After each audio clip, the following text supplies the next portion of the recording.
Aleluia. Por favor, abra comigo a sua Bíblia.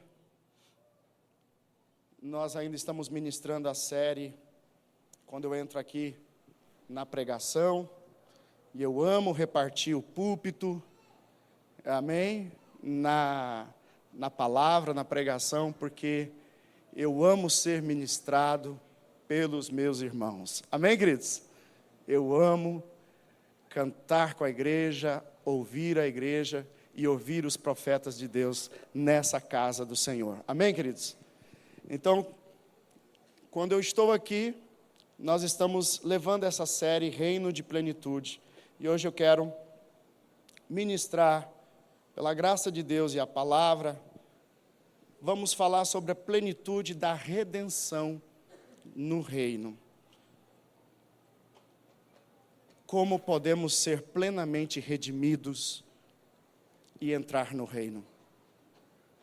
Como pode isso acontecer?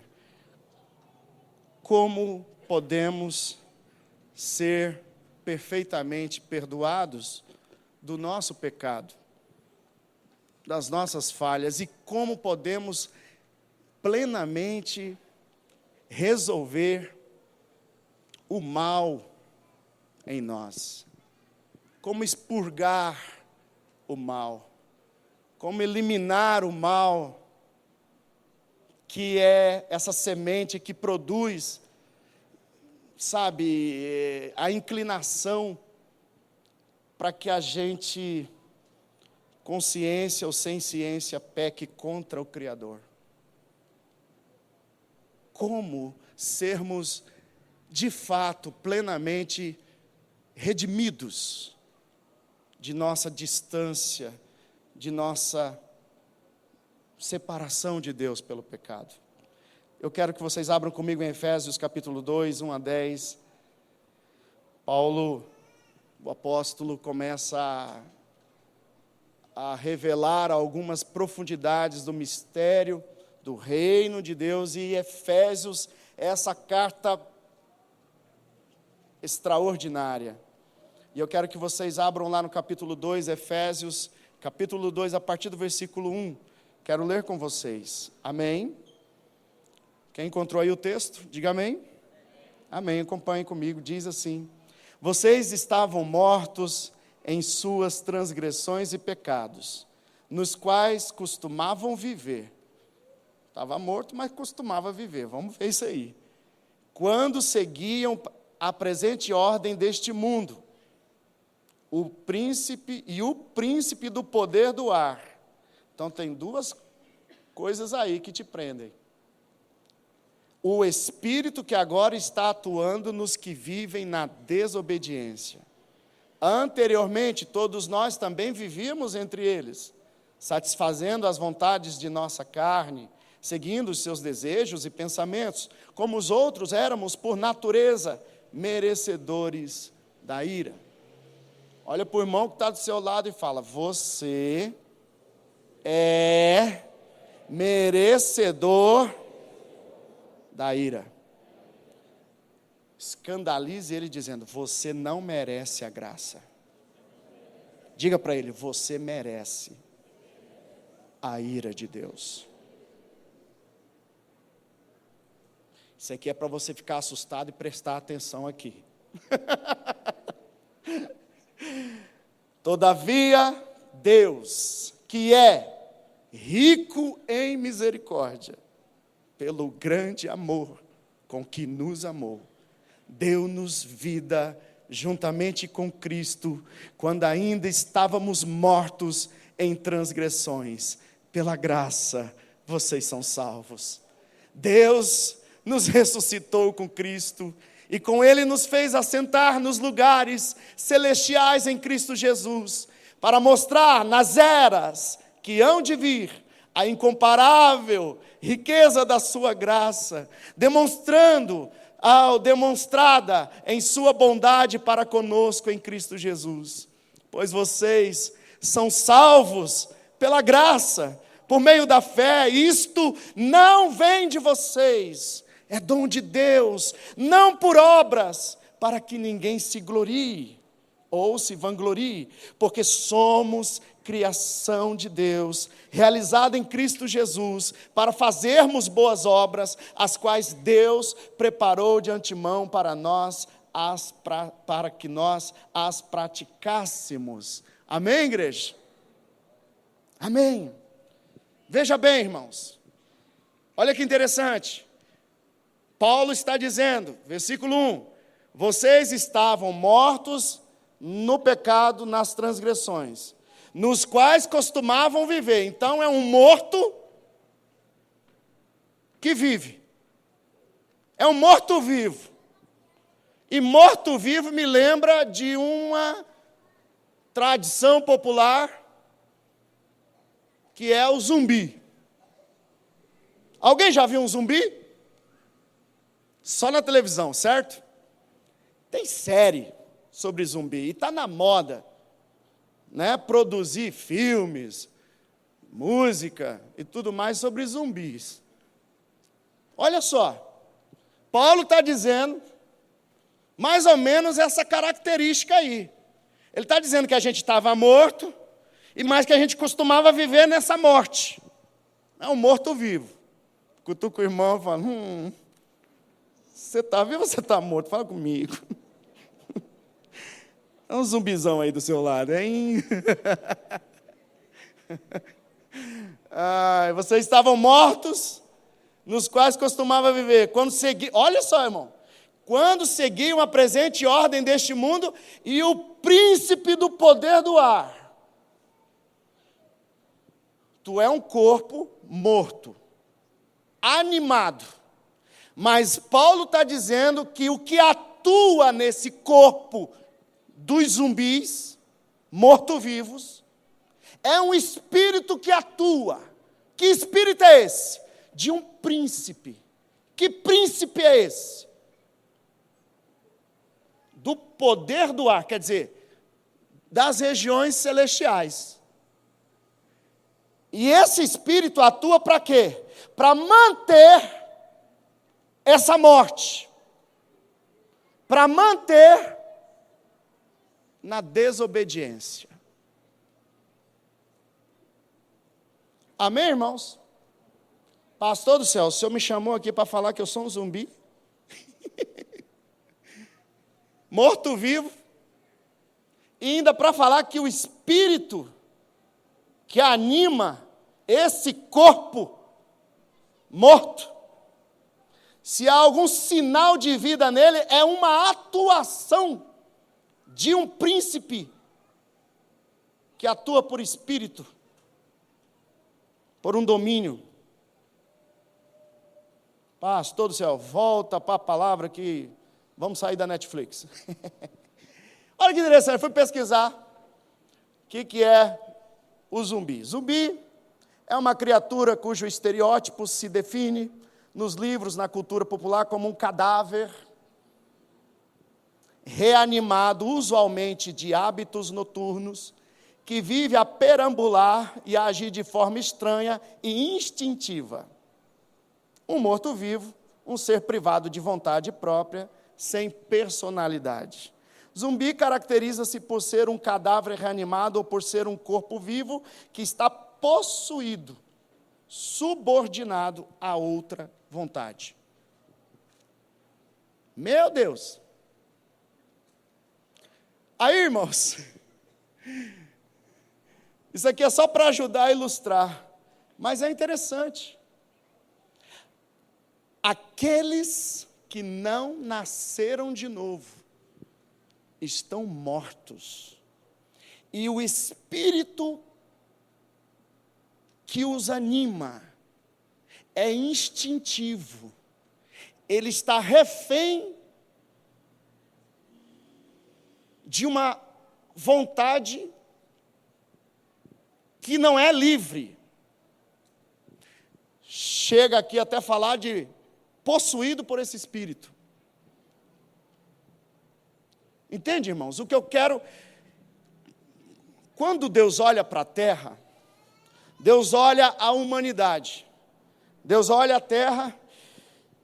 E aí, irmãos, se esse ser humano, ele não ouviu a voz de Deus, não ouviu a voz do Filho de Deus, que é Cristo, esse ser humaninho não passou da morte para a vida ainda.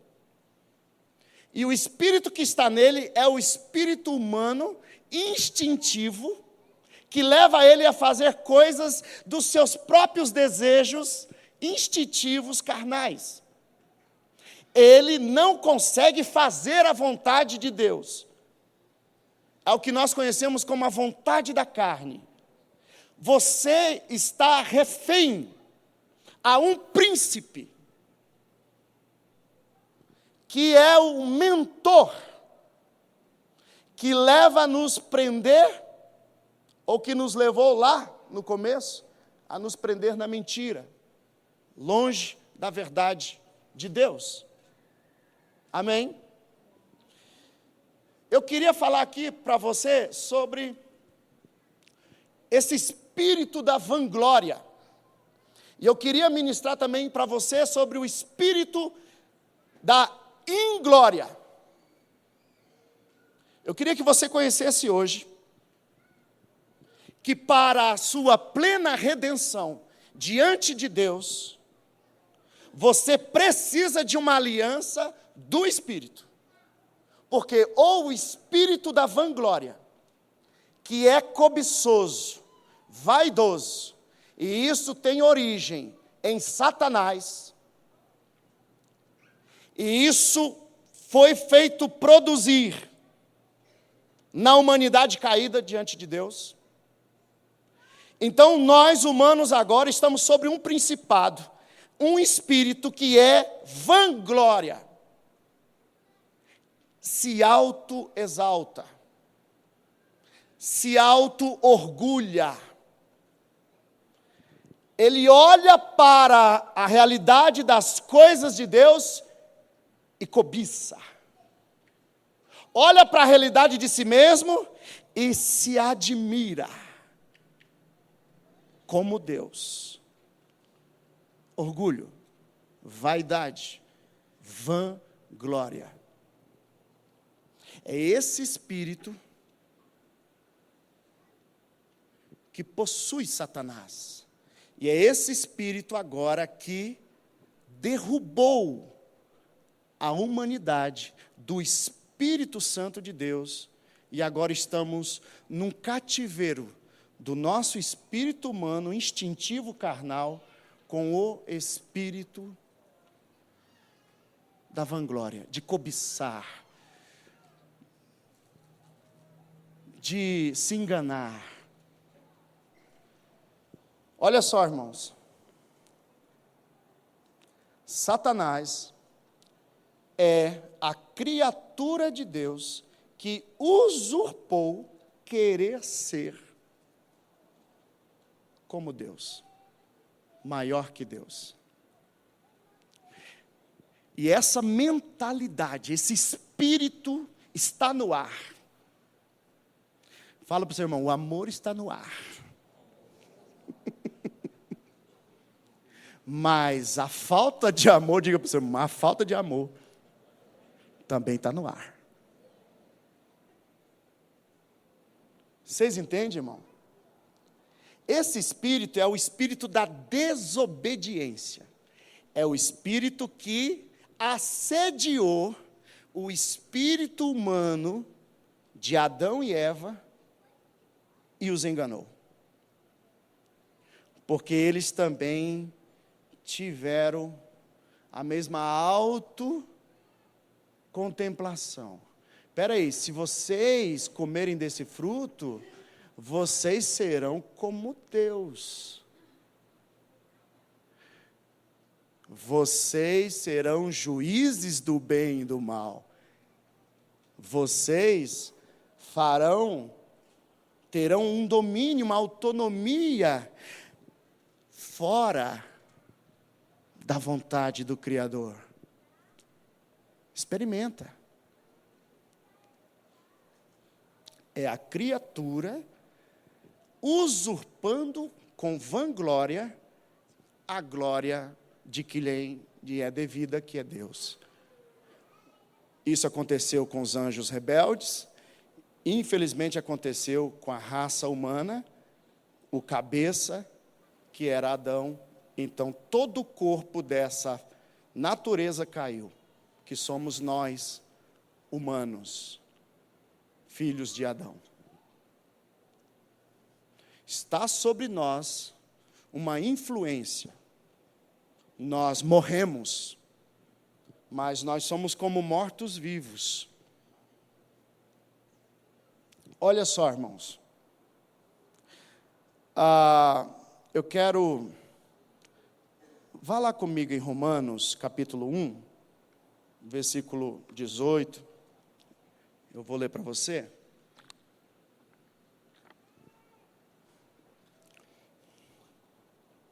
Diz assim, versículo 18: portanto, a ira de Deus é revelada do céu contra toda impiedade e injustiça dos homens que suprimem a verdade pela injustiça.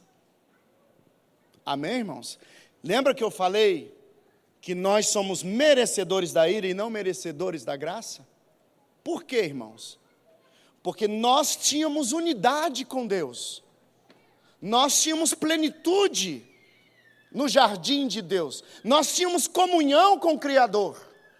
Mas nós, em Adão, fomos para a impiedade, para aquilo que não é verdade. Nós suprimimos, entendeu? Nós o quê, irmão? Suprimos? Nós fizemos isso com a verdade. Nós tiramos a verdade de cena e botamos a mentira. Mentira ventilada pelo Satanás. O espírito do poder do ar, que está trabalhando na mentalidade desse mundo. Olha só, irmãos. Versículo 21. Porque tendo conhecido a Deus, não o glorificaram como Deus, nem lhe renderam graças, mas os seus pensamentos tornaram-se fúteis, e os seus corações insensatos se obscureceram. Versículo 22. Dizendo-se sábios, tornaram-se loucos. Eu quero ser Deus, serão como deuses. Entramos numa loucura. E trocaram a glória do Deus imortal por imagens feitas segundo a semelhança do homem mortal. Olha só. Se tem uma coisa que Deus odeia, é a idolatria. Deus fica indignado. Por quê? Porque um ídolo é uma mentira. O ídolo requer para si, ou, se tem essa ideia em relação a um ídolo, e ele não é digno de ser adorado, porque não é Deus, é uma mentira. Deus fica indignado, por quê? Porque Ele é Deus. Ele é Deus.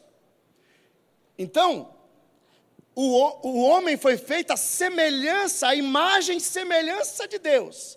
Essa imagem e semelhança de Deus, que é uma criatura para representar o próprio Criador nesse domínio desse céu aqui na terra, ele olha para si mesmo e se justifica com seus pensamentos e vontades próprias, fora de Deus. Ele se torna agora um ídolo. Essa imagem que Deus soprou nele, o seu próprio espírito, agora se volta com a ausência do seu espírito, sendo uma imagem de idolatria. E quem é a fonte dessa idolatria? Eu. Porque eu não sou ele. Ele, Deus. Eu me separei dele. Agora eu sou eu. Porque eu me arrisquei ser fora de quem é o Criador. E me descobri eu. Eu quem? Meu ego. Eu quem? Minha vontade.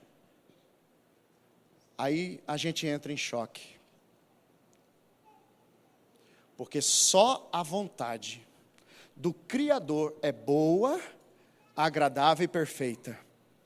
E a gente vai tentar a nossa própria vontade fora disso, e a gente vai perceber que ora a gente pode entrar na vontade de Deus e perceber aquilo que é bom, agradável e perfeito, mas no resto, a gente está sempre fora da vontade de Deus, e a gente percebe exatamente que fora da vontade de Deus, nada é bom, nada é agradável, nada é perfeito. Amém, irmãos? O versículo 3 do texto base que eu li, ele diz assim: anteriormente todos nós também vivíamos entre eles, satisfazendo as vontades da nossa carne, seguindo os seus desejos e pensamentos. Como os outros, éramos por natureza merecedores da ira. Ou seja, irmão, nós herdamos uma natureza caída, e essa natureza caída, ela merece a morte, merece a ira de Deus.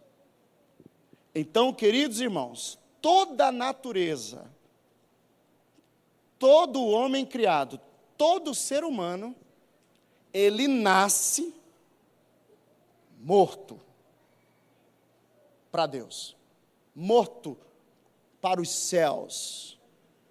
Nós estamos aqui vivos para a terra, as coisas da terra. A gente está se movimentando, só que a gente está fazendo a nossa própria vontade. Deus chama isso de morte. E o Espírito que está nos movendo não é o Espírito de Deus, é o nosso Espírito e é o Espírito desse princípio. Que tem, por permissão de Deus, um domínio. Ele até se vangloria do próprio pecado e morte. O pecado e morte é uma justiça de Deus, um caminho de justiça de Deus, uma sentença de justiça de Deus. Pois ele pega e ele se acha o detentor da chave da morte. Deus assim então liberou.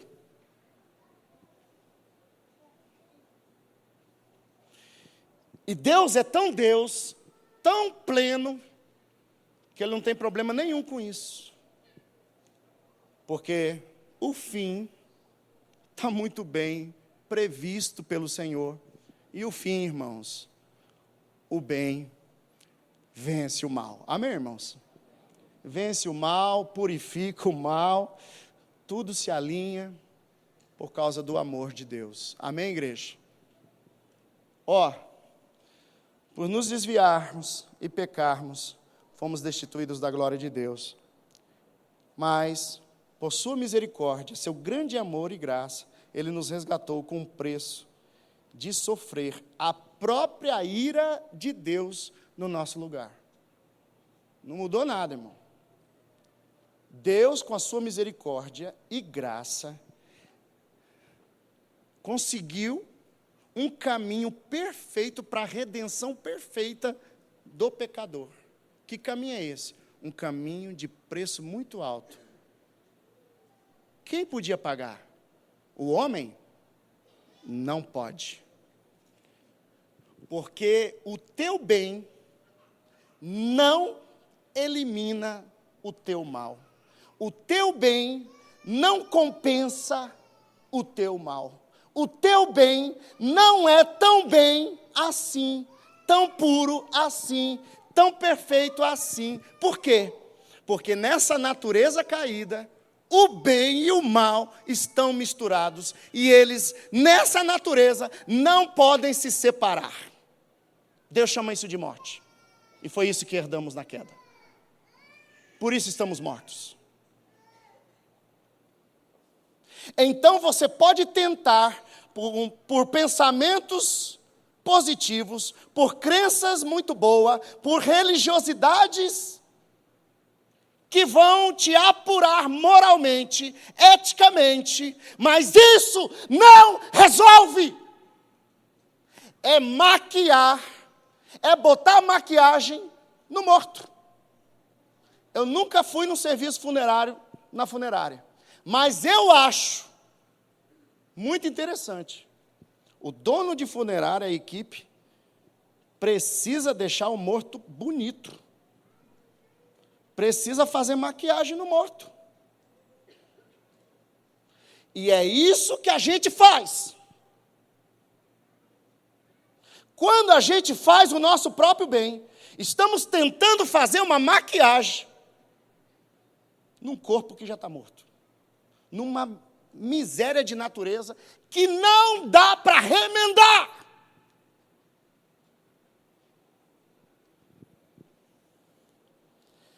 Nós necessitamos morrer. Diga para o seu irmão do lado, libera, irmão. Se renda. Morre. Tenta ficar vivo, morto não, irmão, porque não existe. Vivo, morto é morto. Então como é que se resolve a nossa redenção? Morrendo. Pastor, como é que nós vamos adiantar esse negócio? Vamos combinar todo mundo pular da ponte? Você não entendeu. É no Espírito. É necessário nascer de novo.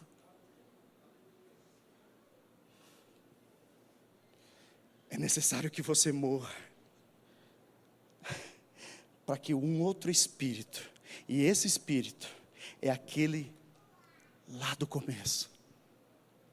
Quando eram um, por causa do pecado se separaram. Mas por causa agora da oferta generosa de Deus, misericordiosa, a graça de Deus, o favor que nós não merecíamos. Nada do que eu faço vai me fazer merecer essa graça. Eu vou fazer maquiagem em morto. Eu vou tentar ser bom, eu vou fazer o bem, mas ser bom não é suficiente, porque ainda estou morto por causa dos meus pecados.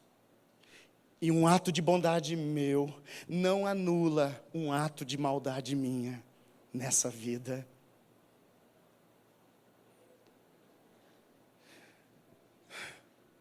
A única condição para a redenção, Paulo diz, ele grita, quem me livrará do corpo desta morte? É Ele, o meu Redentor, Jesus Cristo. Amém, igreja? O sacrifício perfeito. Meu Deus. Queridos, eu preciso avançar.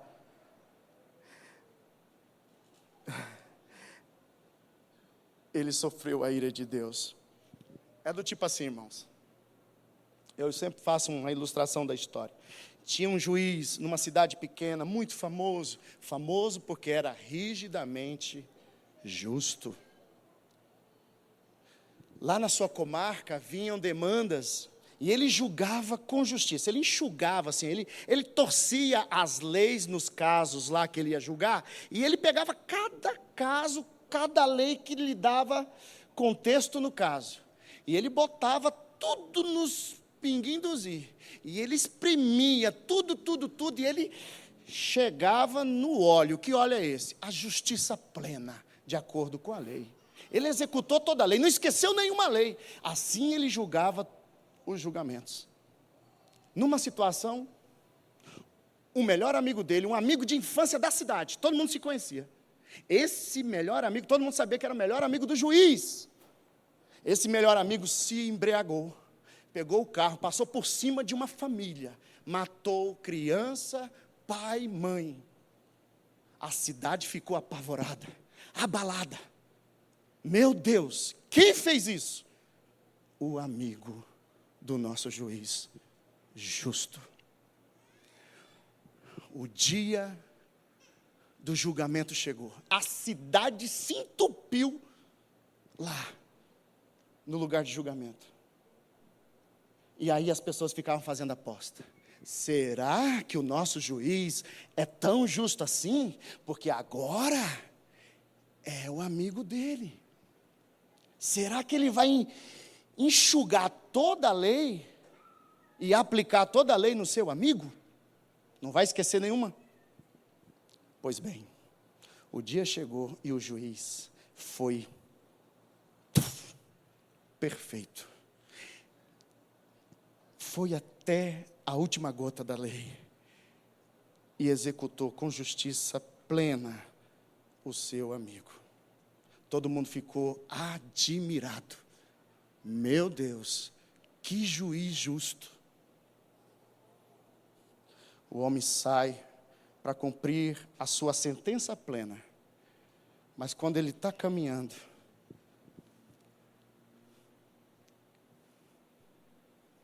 o juiz justo se levanta.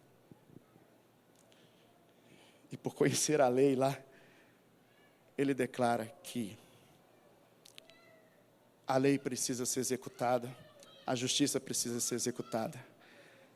Mas ele iria se colocar no lugar do réu. O réu estaria livre, porque alguém sofreria com plenitude o juízo no seu lugar.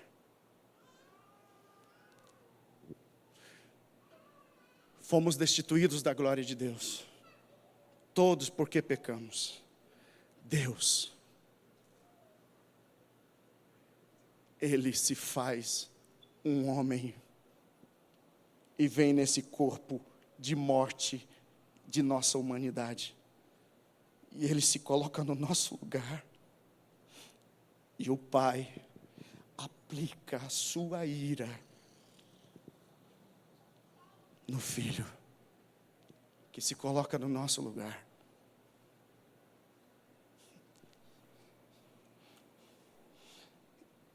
Essa é a plenitude da misericórdia e da justiça. É um ser sendo exatamente bom, misericordioso, mas sendo exatamente, perfeitamente justo. Amém, igreja? Agora tem um detalhe. Jesus, não foi a morte que matou Jesus. Não. Sabe por quê, igreja? Porque ele não pecou. E diante de Deus a sentença é: quem peca, morre. Como Jesus não pecou, a morte tentava tragá-lo. A Bíblia diz que Jesus ora, e a Bíblia diz que ele diz assim: eu entrego o meu espírito.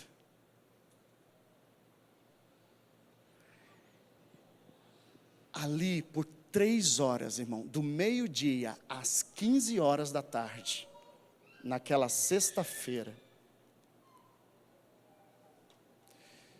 houve um terremoto. Ali foi a ira de Deus, quando Jesus clama: Pai, meu Pai, por que me desamparastes? Ali Jesus estava sofrendo a ira de Deus. O que é a ira de Deus? A ausência dele.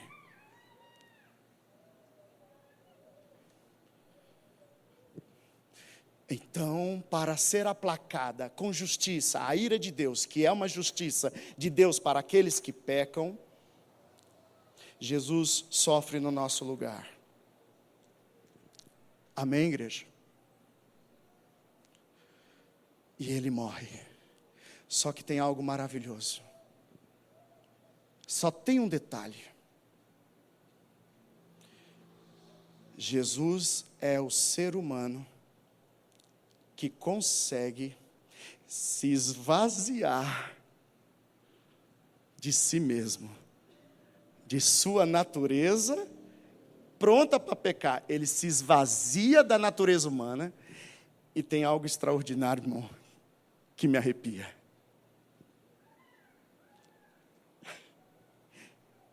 Ele, sendo Deus, não usurpou querer ser igual a Deus, mas ele se esvaziou da glória.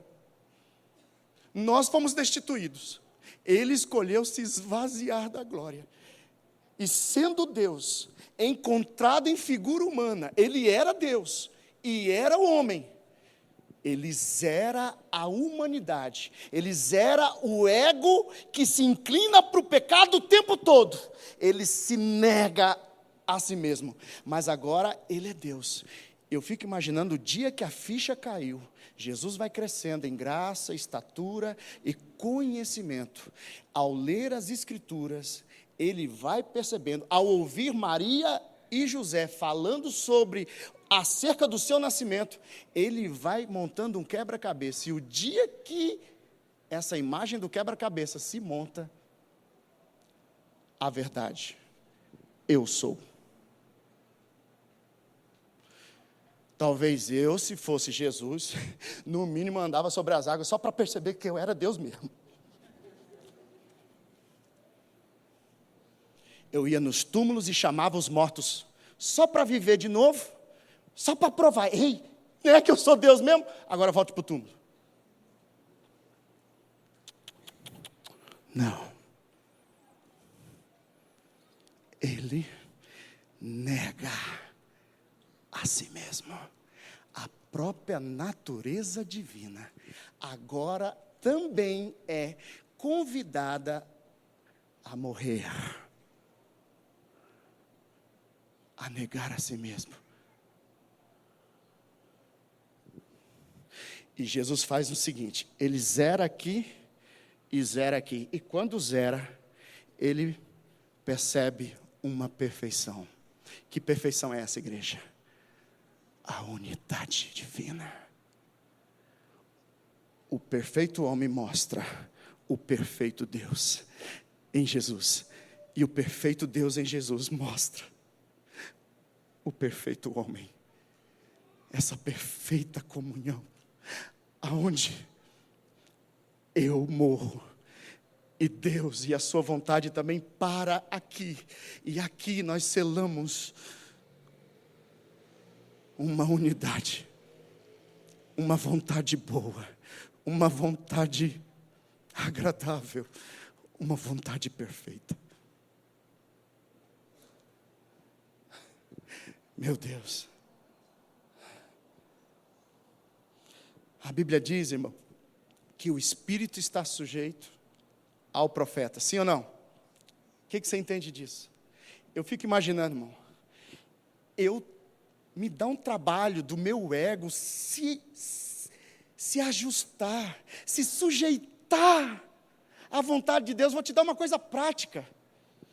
Estou na mesa, comi um prato de comida, eu já senti que estava bom, mas eu vou comer de novo. Amém, irmão? Quem está comigo, diga amém.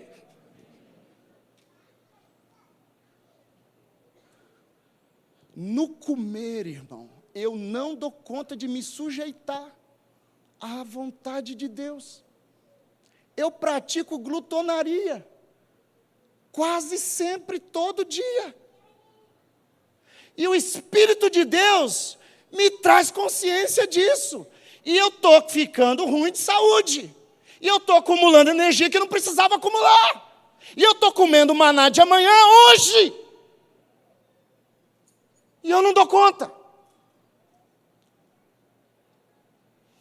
Agora, a Bíblia diz que o Espírito de Deus se sujeita. Por quê, irmão? É uma unidade, é uma comunhão. Assim Adão vivia no Espírito de Deus. Adão, tu come de tudo, só tem uma aqui que tu não come. Porque isso simboliza o quê? Nossa unidade no Espírito. O meu Espírito está no seu Espírito. E o seu Espírito, Adão, está no meu Espírito. Adão andava para lá e para cá, comia de tudo. E o dia que ele não comeu daquela árvore que Deus proibia, o que aconteceu? O Espírito de Deus pairava sobre ele dizendo, não come daquela árvore, você lembra o que eu te falei. A vontade de Deus era o quê? Não coma. Aí vem o homem, a vontade do homem só vou dar uma passadinha, mas não vou comer. Aí veio o Satanás num assédio e numa distração de engano, irmão, porque ele foi enganado, mas ele pecou. Aqui que está o negócio. Tem justiça para todo, para aquele que tem dolo e para aquele que foi culpa. Adão pecou com culpabilidade. Satanás pecou de novo com dolo. Seu juízo ainda é maior. Então, todo dia o Senhor vinha, pá, não come. O Adão vinha, não, só vou dar uma passadinha, mas não vou comer. No dia que Adão comeu, irmão, o Espírito de Deus falou assim, não come. E o Espírito de Adão disse, vou comer. Aqui o Espírito de Deus parou. Ele podia possuir Adão e fazer com que Adão não comesse. Mas não, irmão. Deus deu livre arbítrio. Deus deu escolha, isso é amor. Amém, queridos? Aleluia. Abra comigo a sua Bíblia. Eu quero ir agora, já estou ministrando sobre o espírito da inglória, que é o quê? É o espírito da obediência. Para obedecer, tem que ter uma inglória. O que é inglória, irmão? É zerar, é não ter mérito, é não ter cobiça de algo para poder fazer algo. E aqui é onde o apóstolo Paulo vai falar assim, ó, vocês são salvos pela graça, e é por meio da fé, e isso não é por obras, para que ninguém se vanglorie. Então, irmão, a redenção é por inglória, ou seja, eu tenho uma natureza perversa, querendo a cobiça, querendo a glória, querendo as vantagens, mas agora eu tenho que abrir mão disso. E bem-vindo, essa é a natureza de Deus. O que eu estou te explicando é isso.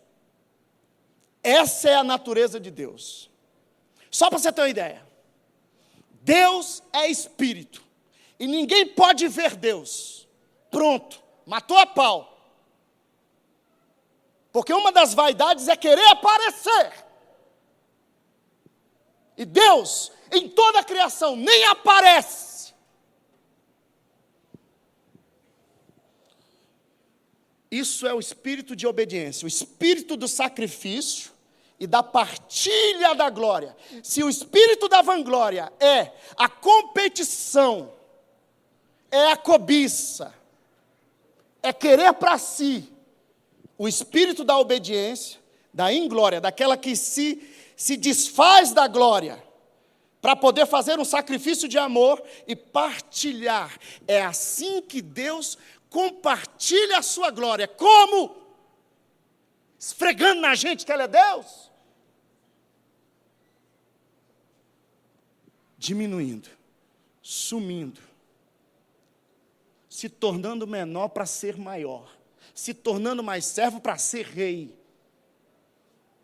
morrendo para poder nascer de novo. É abrir mão da glória. Pelo quê? Pelo amor. Amor a quem? Pela sua criação, que se perderam. Amém, igreja? Quem está entendendo, diga amém. Eu vou tentar me esforçar, na minha natureza humana não vou conseguir ser merecedor da graça. Sempre serei um merecedor da ira de Deus. Pois meu bem está misturado com o mal, na minha natureza humana é impossível separar. O meu eu precisa morrer. Só quita o pecado ou o mal com a morte. O nosso bem com o mal precisa morrer. E é assim que se justifica o pecado do pecador. Nossa natureza humana precisa morrer. Você não redime o seu mal com o seu bem. Não conseguimos cobrir, compensar, substituir, expurgar o mal com o nosso próprio bem. Para expiar todo o pecado só tem um jeito justo. A morte de um inocente pelos culpados. Não pode ser por obras para que ninguém se glorie. Abra comigo lá em Romanos capítulo 8. Eu preciso ir para o encerramento. Ah, meu Deus. Eu falei que 2024 seria diferente. Amém, igreja? Romanos 8, versículo 3. a 4, diz: por aquilo que a lei for incapaz de fazer, por estar enfraquecida pela carne, Deus o fez enviando o seu próprio Filho, à semelhança do homem pecador, como oferta pelo pecado, e assim condenou o pecado na carne. Amém, igreja? Irmão, na minha natureza humana, eu não consigo condenar o pecado na minha carne. O que eu consigo fazer com ele? Consigo dar vazão para ele. Eu consigo multiplicar o pecado na minha carne. Eu consigo fazer borbulhar essa natureza na minha própria carne. Aí Jesus nasce com a mesma carne, e ele, meu irmão, é o sacrifício perfeito. Ele ora no Espírito, ele anda no Espírito, ele se enche do Espírito, para não pecar contra Deus. E ele não peca. Quando ele não peca e vai até a morte de cruz, sabe o que ele faz? Ele condena o pecado na carne. Ou seja, a carne é um ambiente do domínio do pecado. Jesus veio na carne e trocou o ambiente do domínio do pecado para um ambiente da santidade do Espírito de Deus. Ele condenou o pecado na carne. Amém, igreja? E isso foi suar gotas de sangue, irmão. Se você pensa, pastor, para Jesus era fácil, porque ele era Deus. Lembra que ele zerou a natureza?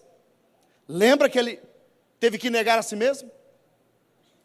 E eu vou te provar. Olha só, irmão, a graça é a medida perfeita da plenitude da redenção da natureza humana.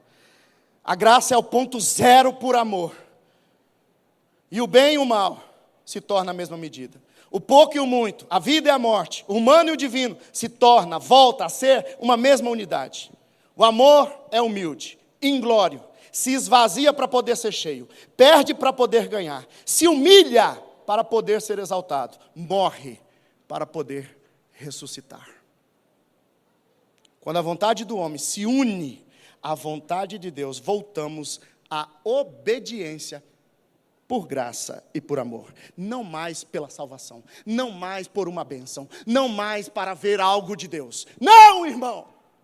Voltamos à graça, ao ponto zero do amor. Porque amor, irmão, é escolher por alguém sem motivo algum de vantagem. Amém, igreja? Amém, irmãos? Quem está comigo, diga amém. Amém. Por favor. Lá em Lucas 9, versículo 23 e 24 diz: Jesus dizia a todos: se alguém quiser acompanhar-me, negue-se a si mesmo, tome diariamente a sua cruz e me siga. Pois quem quiser salvar a sua vida, a perderá. Mas quem perder a vida por minha causa, este a salvará. Porque esse foi o sacrifício perfeito. Amém. Quero convidar o ministério diaconal aqui à frente. Ministério de louvor. Aleluia. Lá, irmãos, em Colossenses 3, 1 a 15. Vá abrindo a sua Bíblia lá em Colossenses 3, versículo 1. Diz: portanto, já que vocês ressuscitaram com Cristo, procurem as coisas que são do alto, onde Cristo está assentado à direita de Deus. Mantenham o pensamento nas coisas do alto e não nas coisas terrenas. Pois vocês morreram e agora a sua vida está escondida com Cristo em Deus. Quando Cristo, que é a sua vida, for manifestado, então vocês também serão manifestados com Ele em glória. Assim, façam morrer tudo que pertence à natureza terrena de vocês. Atenção, igreja. Imoralidade sexual, impureza, paixão, desejos maus e a ganância, que é a idolatria. E é por causa dessas coisas que vem a ira de Deus sobre os que vivem na desobediência, as quais vocês praticaram no passado, quando costumavam viver nelas. Mas agora, abandonem todas estas coisas: ira, indignação, maldade, maledicência, linguagem indecente no falar. Não mintam uns aos outros, visto que vocês já se despiram do velho homem com suas práticas, e se revestiram do novo, o qual está sendo renovado em conhecimento à imagem do seu Criador. Nessa nova vida, já não há diferença entre grego e judeu, circunciso e incircunciso, bárbaro e cita, escravo e livre, mas Cristo é tudo e está em todos. Portanto, como povo escolhido de Deus, santo e amado, revistam-se de profunda compaixão, bondade, humildade, mansidão, paciência. Suportem-se uns aos outros e perdoem as queixas que tiverem uns contra os outros. Perdoem como o Senhor lhes perdoou. Acima de tudo, porém, revistam-se do amor, que é o elo perfeito. Que a paz de Cristo seja o juiz em seus corações, visto que vocês foram chamados a viver em paz como membros de um só corpo, e sejam agradecidos. Amém.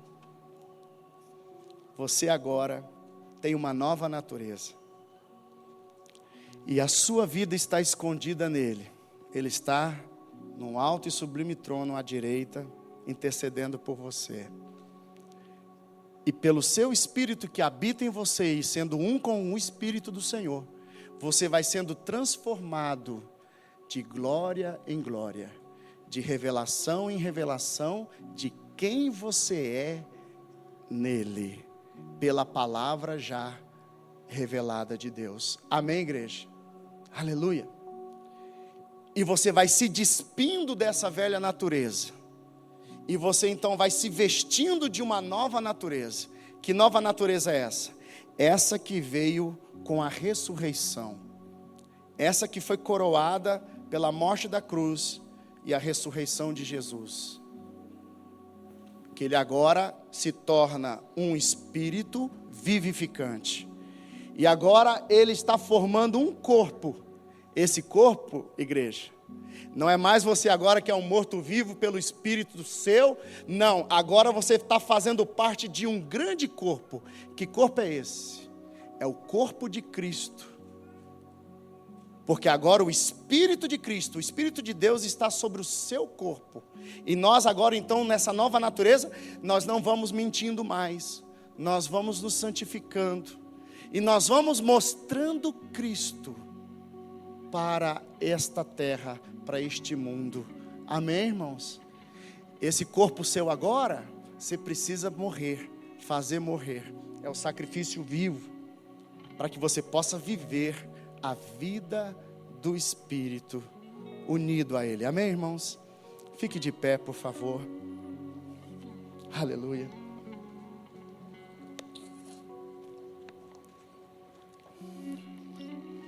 Aleluia.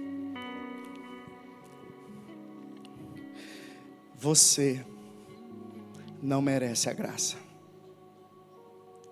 Você merece a ira de Deus. Eu mereço a ira de Deus. Essa natureza pecaminosa merece. Mas ao ouvir o Evangelho, nós somos convidados a nos arrepender. Nos arrepender dos nossos pecados. E crendo em Jesus, nós nascemos de novo. Porque o Espírito Santo de Deus vem habitar em nós. E agora esse corpo do pecado, a gente vai fazendo ele morrer, para que a vontade do Espírito possa prevalecer. Ele não veio remendar essa natureza humana, ele veio condená-la. Ele condenou na cruz. Mas no Espírito você pode ter uma nova vida, uma nova natureza. E deixa eu te falar uma coisa que é prometida por Ele. Porque no seu dia, no dia da sua volta, que foi prometida, você, se estiver morto, vai receber um novo corpo, um corpo glorificado. Você, se estiver vivo, vai ser transformado o seu corpo, porque agora você terá um corpo que não é de morte, nem do pecado. é um corpo que pode ver a glória de Deus. Um corpo redimido é o grande finale, a cereja do bolo da nossa vitória, da nossa redenção contra o pecado em nós. Amém, igreja?